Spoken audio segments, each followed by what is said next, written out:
कब तक मुझे तू तड़ पाएगी बता कितनी मिलेगी मुझे इश्क की सजा कैसे सके रब्बा वे मोहब्बत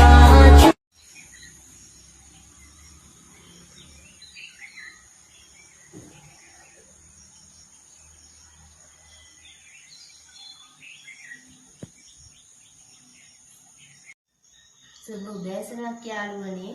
අද මම මේ උදෙන්ම මේ රයිස් එකක් හදන්න හිතාගෙන ඉන්නේ. මේ අපේ සහල් බබාට අද ඉස්කෝලේ ගෙනියන්න. අද අපේ සහල් බබාට 4 වෙනකම් ඉස්කෝලේනේ.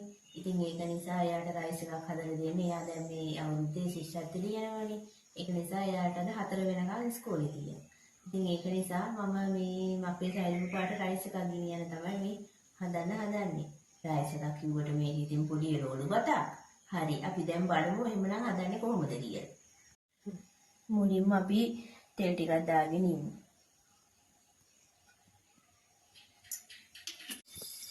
දැන් තෙල් ටික රත් වෙනකොට මේකට අපි ඇස්ට්‍රා පොඩ්ඩකුත් දාගන්නවා.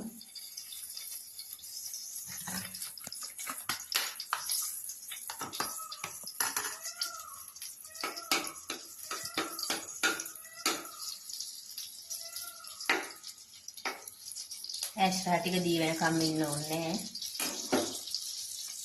ඊට පස්සේ මේ තියෙන්නේ අපි කපාගත්ත ලූණු, බොන්චි, ගෝවා, ඉඟුරු සුදු ලූණු තලා ගනිපු.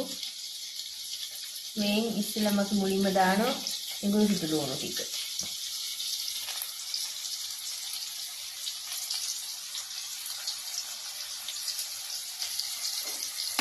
මේක මුලින් බෙදගමු.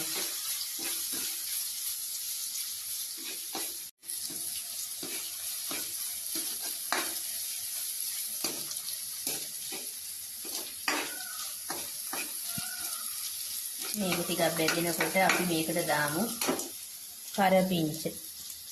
මං යාළුවනේ මේ ඔක්කොම ඊයේ රෑ සෝදලා කපලා පිරිසුදු කරලා ෆ්‍රිජ් එකේ දාලා තිබුණේ කප්පල දාලා. එතකොට මට උදේට පහසුයිනේ. නැත්තම් උදේට ඔක්කොම කලබලී කරගන්න බෑනේ, වෙලාව මදිනේ. ඒක නිසා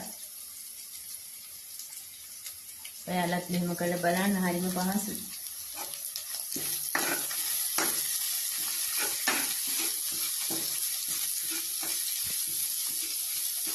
මේ ගෙදර තිබුණේ ලෝලු කීපයක් එකතු කරලා තමයි මම මේ හදන්නේ. මේ දවස්වල ඉතින් හරිම අමාරුයි ආර්ථික තත්ත්වෙත් නේද?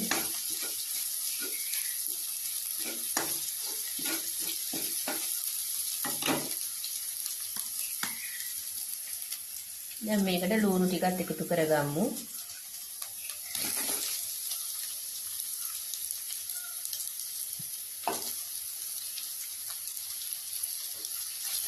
එකත් පොඩ්ඩක් තෙලේ බෙදෙන්න.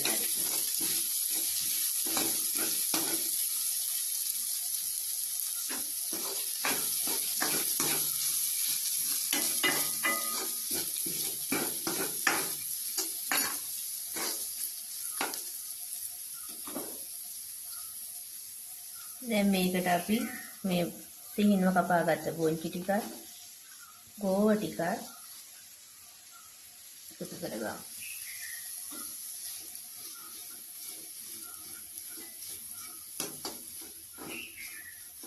ලුණු පොඩු පොඩ්ඩක්,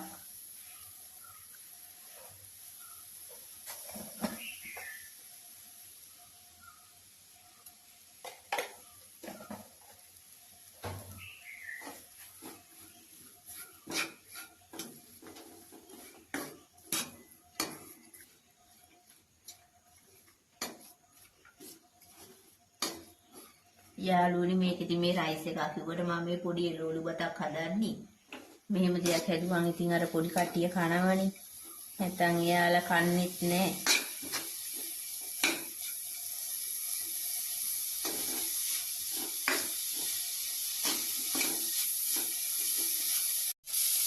දැන් යාළුවනේ මේ එළවලු දෙකම ටිකක් තැඹුණාට පස්සේ ඊට පස්සේ අපි දානවා මේ කැරට් ටික.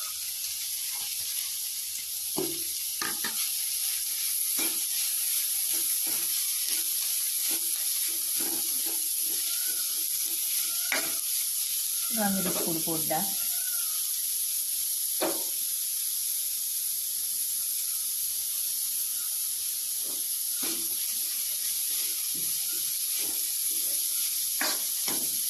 කැරට් ටික දාලා පොඩ වෙලාවක් තියාගන්න ඕනේ නෑ යාළුවනේ. ඊටදී ඉතින් මේක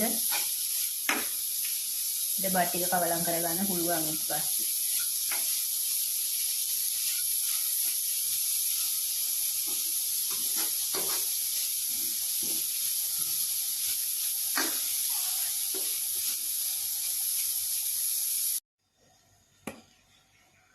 දැන් යාළුවනේ මේ එළවලු ටික හොඳින් ටෙම්පරාදු වෙලා තියෙන්නේ. දැන් මේකට අපි බත් ටික එකතු කරගන්නවා.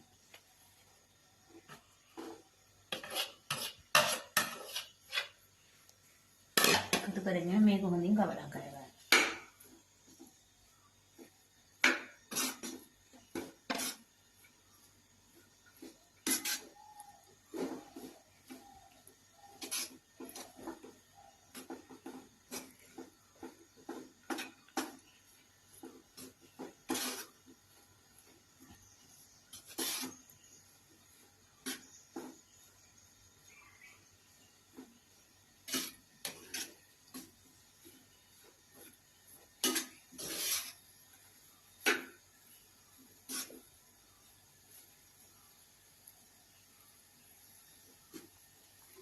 හරි යාළුවනේ ඒක දැන් කවලම් කරගත්තා. දැන් අපි ලිප ඕෆ් කරගමු.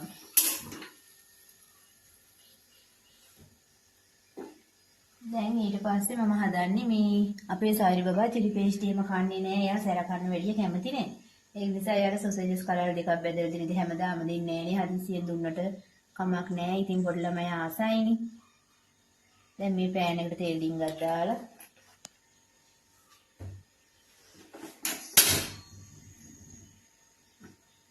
සොසේජස් කලර් දෙකක් බෙදගමු. ටික රත් වුණාට පස්සේ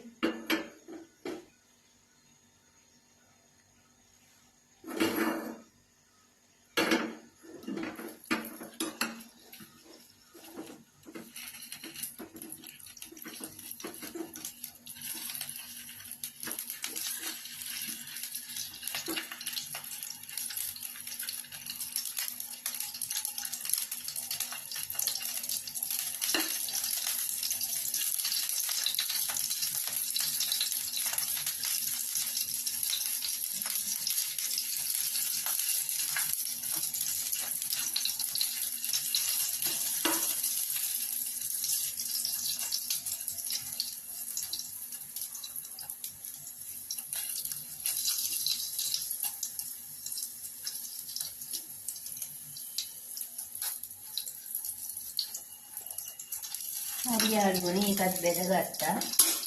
දැන් මම ඉක්මනටම සාරි බබා අවදි කරන්න ඕන ලේස්ති වෙන ඉස්කෝලේ යන්න. හරි. අපි සාරි බබා අවදි කරමු එහෙනම්. මේ තියෙන්නේ අපේ සාරි බබාගේ කෑම එක.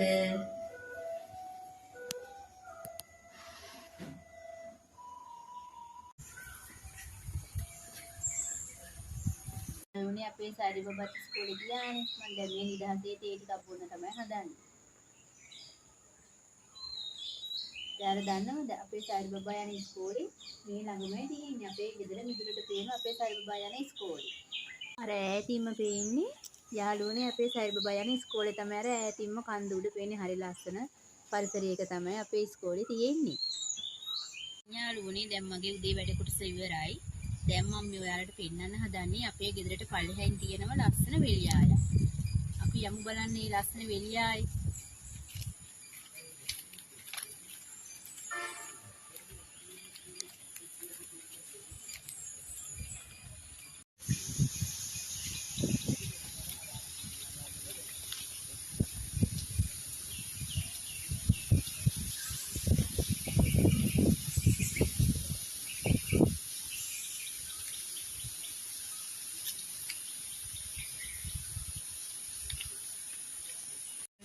දැකලා තියෙනවද කුරුඳු ඇට?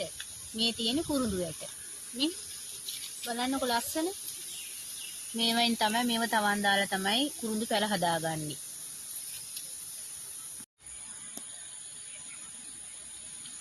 යාළුවනේ ඔන්න ඔය තියෙන්නේ කෝපි ගහ. බලන්නකෝ ඒකෙත් ලස්සන කෝපි මල හරිම සුවඳයි. ලස්සනයි.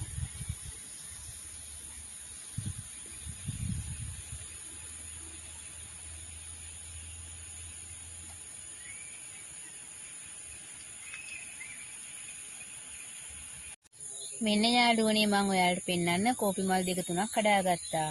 බලන්නකෝ ඒකේ ලස්සන. හරිම සුවඳයි මේ කෝපි මල්.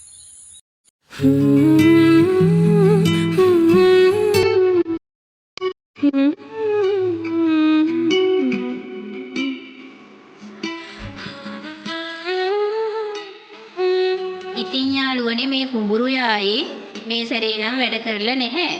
ඒක නම් මොකද කියලා දන්නේ නැහැ. මොකක් හරි හේතුවක් නිසා ඉතින් මේ කුඹුරු යායේ මේ සැරේ වැඩ කරලා නැහැ.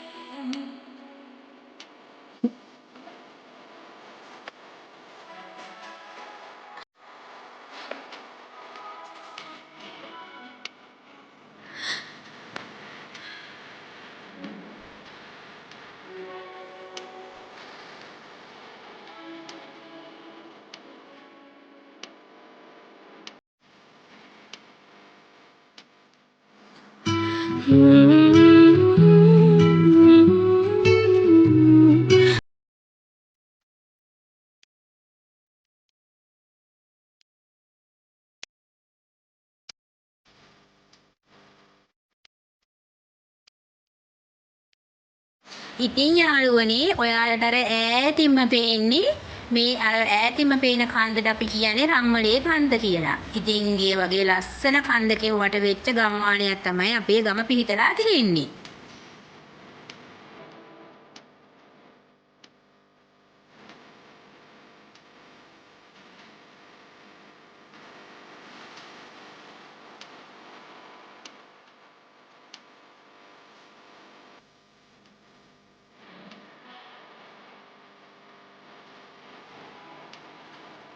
මම මගේ වීඩියෝ එක දැනට අවසන් කරනවා. මගේ වීඩියෝ බලන ඔයාලට ගොඩාක් ස්තුතියි. මගේ වීඩියෝස් වලට ලයික් කරලා, කමෙන්ට් කරලා, මගේ channel එක subscribe කරලා තියාගන්න. ඔයාලා හැමෝටම බුදු සරණයි. ගිහින් එන්නම් පරිස්සමින් සතුටින් හිනා වෙලා ඉන්න.